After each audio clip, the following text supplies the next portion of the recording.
Hey Astro fam, it's Shelly, your astrologer, and I'm here with your news for May 2nd through the 8th, 2022. Well, on the 2nd, Venus moves into Aries, so this is quite a shift.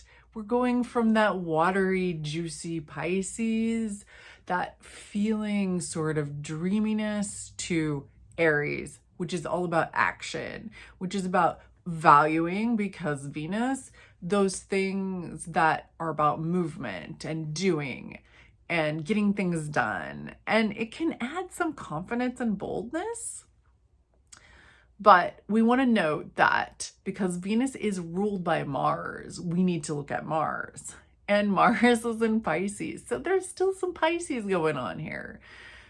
It's like an interplay between that Aries that feels things impulsively and wants to act and values action, directness, honesty, and physical expression.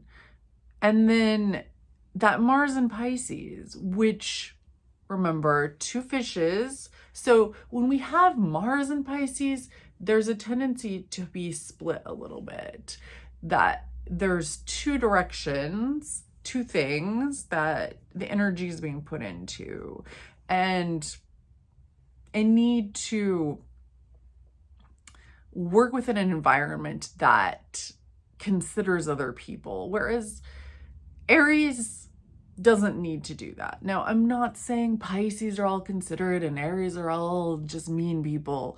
This is about Aries energy, Pisces energy. So we've got Mars, which likes to be direct, likes to take action, that has to work within an environment of things that dissolve, of things that merge, of being one with everything. So it's hard to take action when you're already a part of something.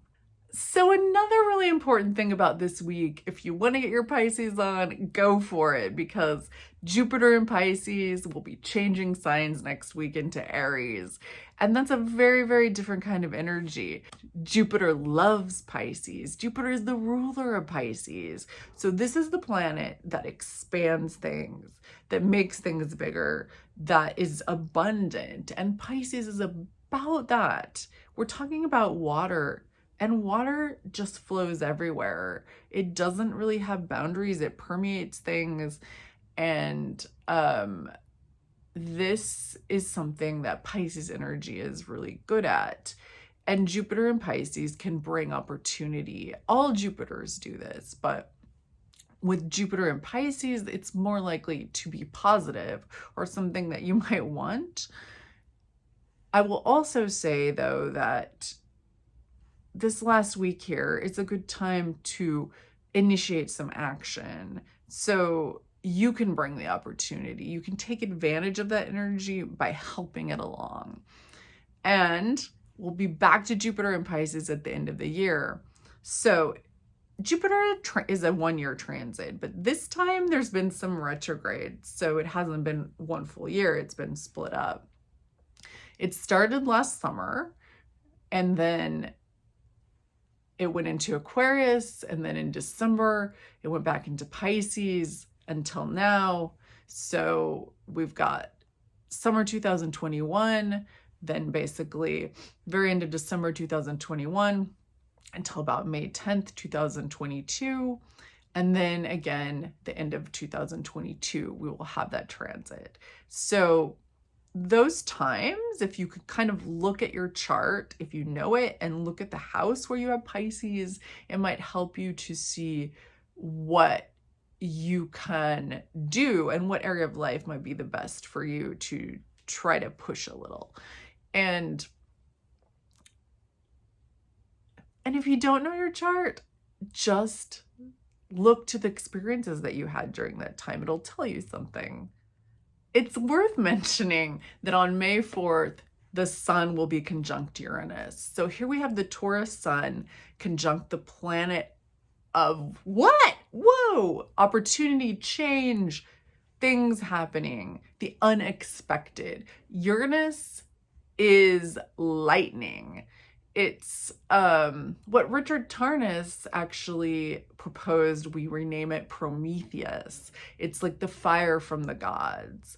So it's that spark that can really, really get things moving. But it can also be blindsiding sometimes.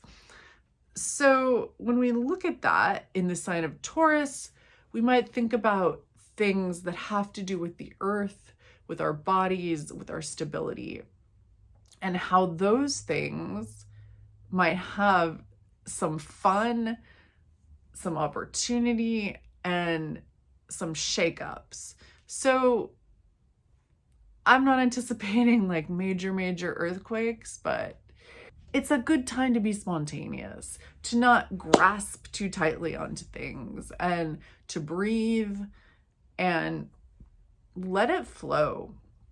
While you're vibing the Jupiter in Pisces, you might find something interesting. We're moving into another Mercury retrograde cycle. As I always say, this is not something to be afraid of. This is not something to fear. This is not a catastrophe falling at your knees. This is just Mercury's cycle of moving, apparently moving by our perception on Earth, which is what astrology is about. It's about our experience, how we as human beings perceive things from Earth when we look out into the sky. And when we do that, Mercury appears to be moving backwards. So the station is happening on the 6th. And this is when Mercury is practically standing still. It will go retrograde next week. But the stations are really the most important part of the retrograde cycle, because this is when you want to pay attention. So make it simple.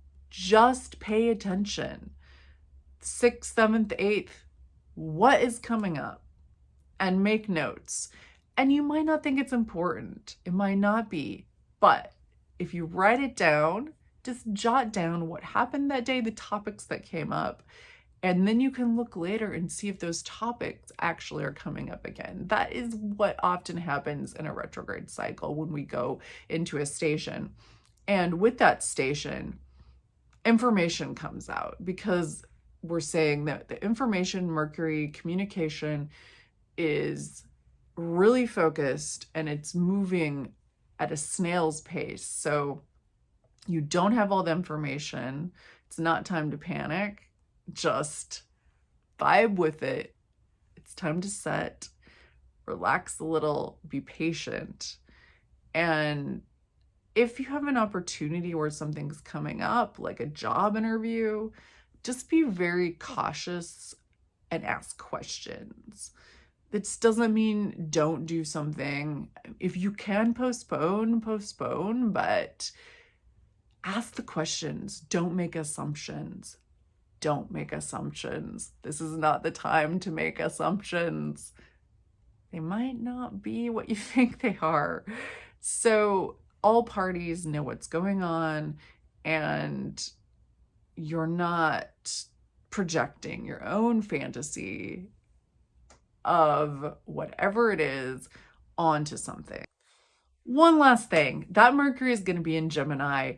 And so when Mercury is in Gemini, it's very active. It's like two twins running around doing lots and lots of things that you can't keep up with. And during a retrograde cycle, there might just be a lot more coming at you from all sides. So just people panicking here, there, everywhere, stuff everywhere, urgency everywhere. It's not so urgent. It is what it is.